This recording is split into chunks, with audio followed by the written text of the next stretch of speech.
Hare Ram people, welcome back to our channel once again. ಈ ಕತ್ಲೆನಲ್ಲಿ ಎಲ್ಲಪ್ಪ ಹೋಗ್ತಾ ಇದ್ದೀರಾ ಅಂತ ನೀವೆಲ್ಲ ಯೋಚನೆ ಮಾಡ್ತಾ ಇರ್ಬೋದು. ಇದು ಕತ್ಲೆ ಅಂತ ಅಂದರೆ ರಾತ್ರಿ ಅಲ್ಲ, early morning 3:15 AM. 3:15 AM early morning ಯಾವ ಕಡೆ ಹೋಗ್ತಾ ಇರ್ಬೋದು? Any guess? ಹೇಳ್ತೀನಿ ನಾನೇ. ನಾವು ನಮ್ಮ ಹುಟ್ಟೂರು ಅಂದರೆ ನೇಟಿವ್ಗೆ ಹೋಗ್ತಾ ಇದ್ದೀವಿ. ನಮ್ಮ ನೇಟಿವ್ ಶೃಂಗೇರಿ. ಕಮೆಂಟ್ ಬಾಕ್ಸಲ್ಲಿ ತಪ್ಪದೆ ತಿಳಿಸಿ ನಿಮ್ಮೆಲ್ಲರ ನೇಟಿವ್ ಯಾವುದು ಅಂತ, ಓಕೆನಾ? ಸೊ ನಾವು ಮೆಜೆಸ್ಟಿಕ್ ಕ್ರಾಸ್ ಮಾಡ್ತಾಯಿದ್ದೀವಿ ಇವಾಗ ಆ್ಯಕ್ಚುಲಿ.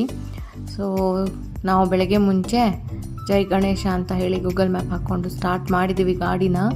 ನಾವು ಫಸ್ಟ್ ಟೈಮ್ ನಮ್ಮ ಕಾರಲ್ಲಿ ಊರಿಗೆ ಹೋಗ್ತಾ ಇರೋದು, ಯಾಕಂದರೆ ನಾವು ಯಾವಾಗಲೂ ಬಸ್ಸಿಗೆ ಹೋಗ್ತಾ ಇದ್ವಿ. ಫಸ್ಟ್ ಟೈಮ್ ಹೋಗ್ತಾ ಇರೋದು, ಅದಕ್ಕೆ ಗೂಗಲ್ ಮ್ಯಾಪ್ ಹಾಕ್ಕೊಂಡೆಲ್ಲ ಸೇಫ್ಟಿ ಮೆಜರ್ಮೆಂಟ್ಸ್ ನೋಡ್ಕೊಂಡು ಹೋಗ್ತಾ ಇದ್ದೀವಿ.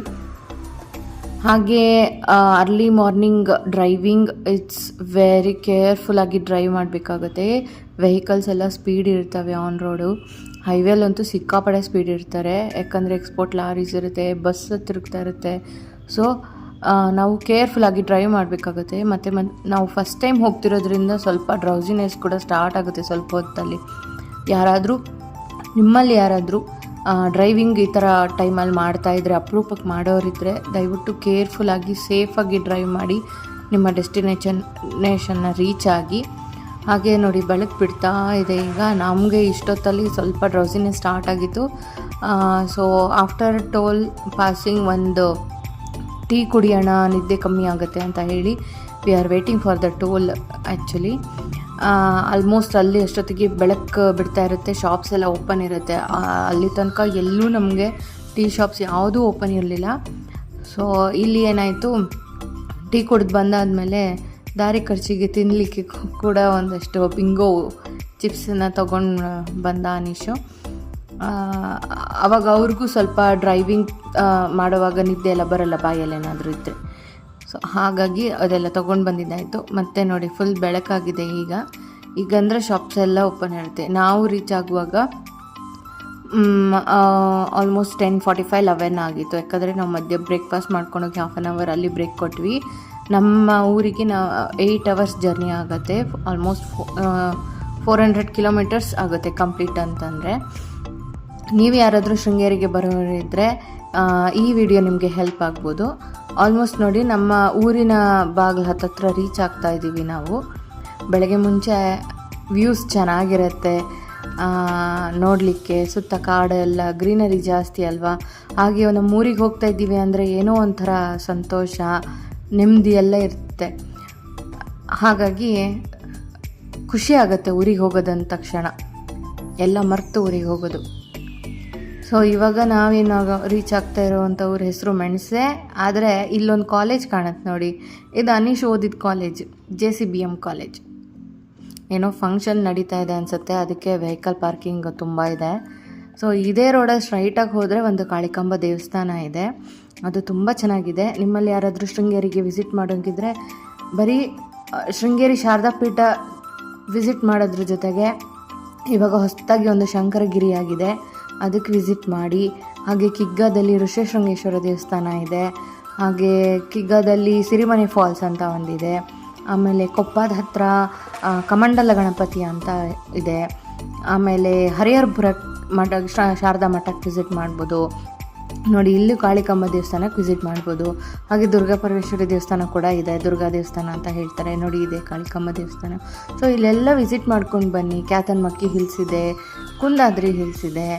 ಸೊ ಹೀಗೆ ಈಗ ನಾವು ಮನೆ ಹತ್ರ ಬರ್ತಾ ಇದ್ದೀವಿ. ನಮ್ಮ ಮನೆ ಪಕ್ಕದಲ್ಲಿ ವೃದ್ಧಾಶ್ರಮ ಇದೆ, ಅದೇ ನೋಡಿ ಇದು ನಮ್ಮ ಮನೆ ಟೆರೇಸಿಂದ ಬ್ಯಾಕ್ ಸೈಡಲ್ಲಿ ಕಾಣುತ್ತೆ ವೃದ್ಧಾಶ್ರಮ. ಸೊ ನಮ್ಮನೆ ರೋಡ್ ಸೈಡಿಗೆ ಇದೆ, ನಾವೆಲ್ಲೂ ಹಳ್ಳಿ ಒಳಗೆ ಹೋಗ್ತಾ ಇಲ್ಲ, ಮನೆ ಮೇಯ್ನ್ ಗೇಟಲ್ಲೇ ಇದೆ ನೋಡಿ, ಇದೇ ನಮ್ಮ ಮನೆ. ಇವಾಗ ಒಂದು ಸರ್ಪ್ರೈಸ್ ಉಂಟು, ಯಾಕಂದರೆ ಮನೆಯಲ್ಲಿ ಮಾವ ಇದ್ದಾರೆ ಆಯಿತಾ, ಅವರಿಗೆ ನಾವು ಬರ್ತೀವಿ ಅಂತ ಹೇಳಲೇ ಇಲ್ಲ. ಅವ್ರಿಗೆ ಕಾರ್ ಬಂದು ನಿಂತ ಮೇಲೆ ಯಾರು ಬಂದು ನಿಂತಿದ್ದು ನೋಡಿಬಿಟ್ಟು ನೋಡಿ, ಅವ್ರ ಮಗನ ನೋಡಿದ ತಕ್ಷಣ ಅವ್ರಿಗೆ ಎಷ್ಟು ಖುಷಿಯಾಗೋಯ್ತು ಅಂತ. Surprise visit. ನಾವು ಕಾರ್ನ ಇಲ್ಲೇ ಪಾರ್ಕ್ ಮಾಡ್ತಾಯಿದ್ದೀವಿ, ಒಳಗೆ ತೊಗೊಂಡು ಬಂದಿಲ್ಲ. ಇಲ್ಲೇ ಇದೆ ಕಾರ್ ಶೆಡ್ಡು. ನಾವು ನನ್ನ ಅಜ್ಜನ ಮನೆಗೆ ಹೋಗಬೇಕಿತ್ತು, ಹಾಗಾಗಿ ಅಲ್ಲೇ ಪಾರ್ಕ್ ಮಾಡಿದ್ವಿ. ಮತ್ತು ಹಳ್ಳಿ ಮನೆ ಇದು, ತುಂಬ ಕ್ಲೀನ್ಸಿನೆಸ್ಸು ಎಲ್ಲ ಇರೋದಿಲ್ಲ. ಯಾಕಂದರೆ ಹಳ್ಳಿ ಮನೆ ಹಸರಣೆಗಳು ಜಾಸ್ತಿ, ಮಣ್ಣು ಜಾಸ್ತಿ. ನೋಡಿ ಅವನು ಡುಮ್ಮ ಅಂತ ಇವನ ಹೆಸರು, ವೆಲ್ಕಮಾಗಿ ನಿಂತಿದ್ದ ನೋಡಿ. ಸೊ ಇದು ನಮ್ಮ ಮನೆ ರೀಚ್ಡ್. ಸೊ ಹೇಳಿದ್ನಲ್ಲ ಅಜ್ಜನ ಮನೆಗೆ ಹೋಗಬೇಕು ಅಂತ. ಸೊ ಇದು ಅಜ್ಜನ ಮನೆಗೆ ಹೋಗ್ತಾ ಇರೋದು. ನಮ್ಮ ಮನೆ ಅಲ್ಲಿ ಪಾರ್ಕಿಂಗಿಂದ ಸ್ಟ್ರೈಟ್ ಸೀದಾ ರೋಡ್, ಇದು ಗುಡ್ಡ ಹತ್ತೋದು ಅಂತ ಹೇಳ್ತೀವಿ ನಾವು. ಇದು ಕರ್ವ್ಸ್ ತುಂಬ ಇದೆ. ಇಲ್ಲಿಂದ 1-1.5 ಕಿಲೋಮೀಟರ್ ಆಗುತ್ತೆ ಅಜ್ಜನ ಮನೆಗೆ. ನನ್ನ ಅಜ್ಜನ ಮನೆಗೆ ಹೋಗ್ತಾ ಇರೋದು. ಸೊ ಕರ್ವ್ಸ್ ತುಂಬ ಇರೋದ್ರಿಂದ ನಾನು ಸ್ವಲ್ಪ ದೂರದವ್ರಿಗೆ ಮಾತ್ರ ವೀಡಿಯೋ ಮಾಡಿರೋದು, ಫುಲ್ ಮಾಡಿಲ್ಲ. ಇದಕ್ಕೆ ನಾವು ಗುಡ್ಡ ಹತ್ತು ಹೋದರೆ ಅಜ್ಜನ ಮನೆ, ಗುಡ್ಡ ಇಳಿದ್ರೆ ಗಂಡನ ಮನೆ ಅಂತ ಹೇಳ್ತೀನಿ ಯಾವಾಗಲೂ.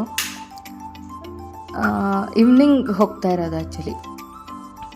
ನಾವು ಮಧ್ಯಾಹ್ನ ರೀಚ್ ಆದ್ವಿ. ಸ್ವಲ್ಪ ಅದೇ ಡ್ರೌಸಿನೆಸ್ ಅಂತ ಹೇಳ್ತಾ ಇದ್ನಲ್ಲ, ಸ್ವಲ್ಪ ನಿದ್ದೆಗೋಸ್ಕರ ಬ್ರೇಕ್ ತೊಗೊಂಡು ಇವಾಗ ನಾವು ಅಜ್ಜನ ಮನೆಗೆ ಹೋಗ್ತಾಯಿದ್ದೀವಿ.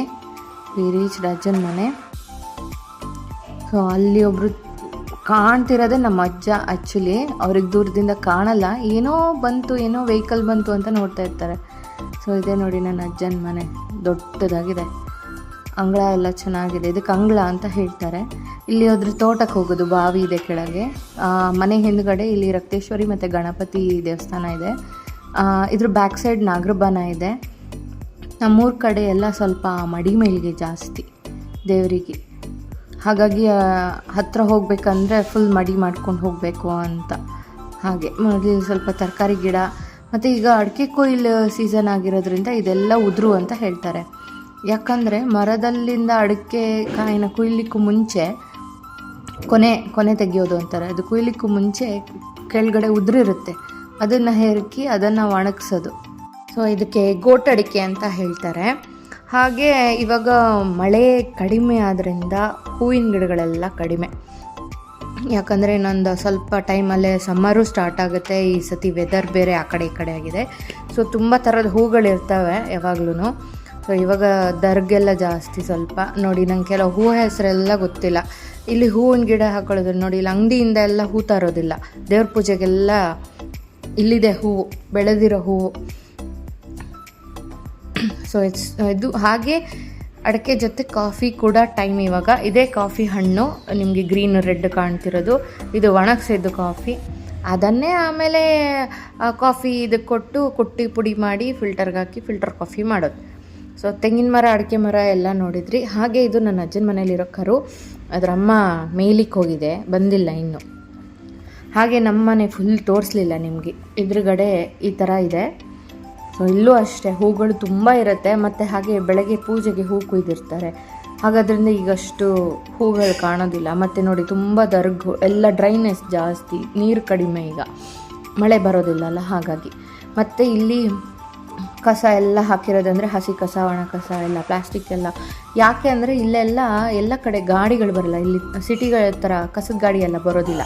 ಇಲ್ಲಿ ಏನು ಮಾಡ್ತಾರೆ ಅಂದರೆ ಹಸಿ ಕಸನ ಈ ಥರ ಗಿಡಗಳಿಗೆ ಹಾಕಿ ಗೊಬ್ಬರ ಮಾಡಿಬಿಡ್ತಾರೆ, ಒಣ ಕಸ ಎಲ್ಲ ಸುಟ್ಟಾಕ್ಬಿಡ್ತಾರೆ. ಪ್ಲಾಸ್ಟಿಕ್ ಎಲ್ಲ ಅಂತೂ ಸುಡ್ತಾರೆ. ಒಲೆಗೆ ಹಾಕೋದು, ನೀರು ಕಾಯಿಸೋಕ್ಕೆ ಒಲೆಗೆ ಹಾಕೋದು ಇರುತ್ತೆ, ಇಲ್ಲ ಅಡುಗೆ ಮಾಡೋ ಒಲೆಗೆ ಆ ಥರ ಒಲೆ ಇದ್ದರೆ ಅಂಥವ್ರ ಒಲೆ ಇರೋರ ಮನೇಲಿ ಕೂಡ ಅದನ್ನು ಒಲೆಗೆ ಹಾಕಿ ಸುಟ್ಬಿಡ್ತಾರೆ. ಸೊ ಕಸ ಏನಿರಲ್ಲ ನಿಮಗೆ ಜಾಸ್ತಿ. ಈ ಥರ ಅದೇ ಹಾಲು ಪ್ಯಾಕೆಟ್ ಯೂಸ್ ಮಾಡೋರ್ದು ಹಾಲು ಪ್ಯಾಕೆಟ್ದು ಕಸ ಜಾಸ್ತಿ ಇರುತ್ತೆ. ಸೊ ಟೆರೆಸಿಂದ ಈ ಥರ ಕಾಣುತ್ತೆ ನೋಡಿ ನಮ್ಮ ಮನೆ.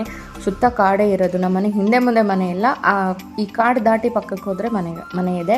ಎದುರುಗಡೆನೂ ಮನೆ ಇದೆ. ಇದೇ ನಾನು ಹೇಳಿದ್ನಲ್ಲ ಆಗಲೇ ವೃದ್ಧಾಶ್ರಮ. ಇದು ನಾಗರಬನ. ಸೊ ನಮಗೆಲ್ಲ ಏನಂದರೆ ಮಡಿ ಜಾಸ್ತಿ ಅಲ್ಲ, ಈ ಕಡೆ ಎಲ್ಲ ಹತ್ತಿರ ಹೋಗಲಿಕ್ಕೆ ಭಯ. ಸೊ ಆ ಕಡೆ ಎಲ್ಲ ಹೋಗಲ್ಲ. ಸೊ ಇಲ್ಲಿ ಎದುರುಗಡೆನೂ ಮನೆ ಇದೆ. ಹಾಗೆ ಇಲ್ಲೊಂದು ಈಶ್ವರನ ದೇವಸ್ಥಾನ ಕೂಡ ಇದೆ ಎದುರುಗಡೆ. ಸೊ ಇದು ನಮ್ಮ ಮನೆ. ಈಗ ಒಳಗಡೆ ತೋರಿಸ್ತೀನಿ ಮನೆ.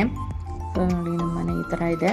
ಎಲ್ಲ ಬ್ಲರ್ ಬಿಕಾಸ್ ಲೈಟ್ಸ್ ಎಲ್ಲ ನಮ್ಮದು ಸೋಲಾರ್ ಲೈಟ್ಸ್. ನಾವು ಈಗಷ್ಟೇ ಡುಮ್ಮ ಅಂತ ಹೇಳಿದ್ನಲ್ಲ, ಅವನಿಗೆ ಫುಡ್ ಹಾಕಿ ಬಂದಿದ್ದಾರೆ ಮಾವ. ನೋಡಿ ನೆಲದಲ್ಲಿ ಬಿದ್ದಿರೋ ತಿಂತಾ ಇದ್ದಾನೆ, ಬಟ್ಲಲ್ಲಿರೋ ತಿನ್ನು ಅಂತ ಅಂದರೆ. ಅವನಿಗಿನ್ನೂ ಬಟ್ಲು ಕಂಡಿಲ್ಲ ಅನಿಸುತ್ತೆ. ಸೊ ನಾವೀಗ ನೆಕ್ಸ್ಟ್ ಡೇಗೆ ಹೋಗೋಣ.